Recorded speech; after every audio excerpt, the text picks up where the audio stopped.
Millions of people in the U.S. have asthma. It can be very scary and often impacts a person's daily life. A new survey found that despite being treated, many asthma patients still experience symptoms and don't realize there are other options. So joining me now to discuss those, we have Dr. Purvi Parikh, who's an allergist and immunologist, along with Tanya Winders, the president and CEO of the Allergy and Asthma Network. Ladies, thanks for being with me today. Thank you for having us. Thank you. We'll start with you, Dr. Parikh. What are some of the most common symptoms of asthma as far as, how does somebody know if that's what they're struggling with? So some of the more common symptoms are coughing, wheezing, chest tightness, shortness of breath. But as I always say, you don't need to have all of them. Even one of them can be a sign that you're suffering from asthma. And it can be scary, as we mentioned. A lot of times it's not really in your control. So what does it mean if a patient with asthma is uncontrolled? So your asthma may be uncontrolled if you're having those symptoms more than once or twice in a given week, or if you're waking up in the middle of the night with those symptoms or having to miss work or school. If you find that you're very breathless, have trouble even getting up a flight of stairs or walking a few feet, those are all signs. Also, if you need to go to the ER even once or twice a year or see your doctor for a flare-up once or twice a year, those are all signs that you are not well controlled. And unfortunately, majority of our patients feel that they are well controlled when, in fact, 70% of them, as our survey showed, are exhibiting a lot of these symptoms. So it's concerning. And let's talk to Tanya now. How do these symptoms really affect somebody's daily life? Day in, day out, cannot do the things that they want to do.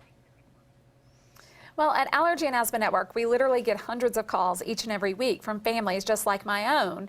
And they express to us that, they think they're well controlled. They think they're doing fine with their asthma.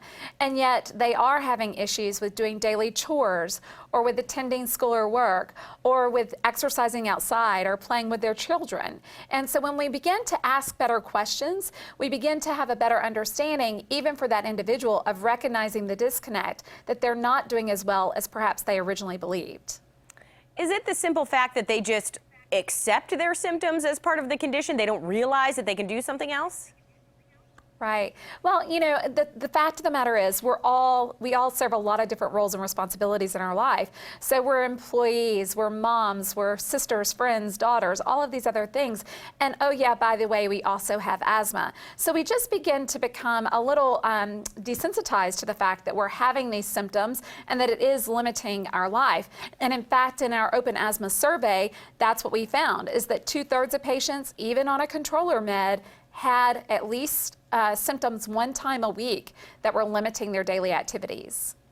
Well, Dr. Parikh, I would imagine that a lot of this could be helped if the healthcare professional and the patient had an open dialogue, discussed things like that. How do you think that somebody out there could go about really opening that dialogue with their doctor?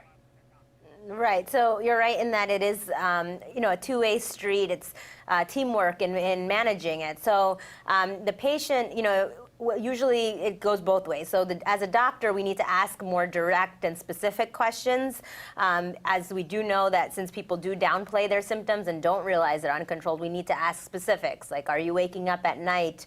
Are you having these symptoms more than once or twice a week? And then as patients, it's important to kind of empower yourself and not be afraid to be completely honest, because it will only help you in the long run. So if one week you are coughing more than another week, do let your doctor know, because as Tanya mentioned, even people who were on controller medications were not well controlled in our survey. So we really do want to get to the root of the problem so you're on the best treatment. All right, Tanya, let us know that website that people can go to get more information.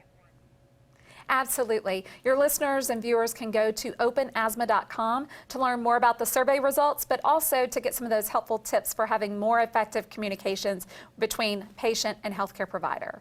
All right, ladies, thanks so much for being with us today. Thank you. Thank you.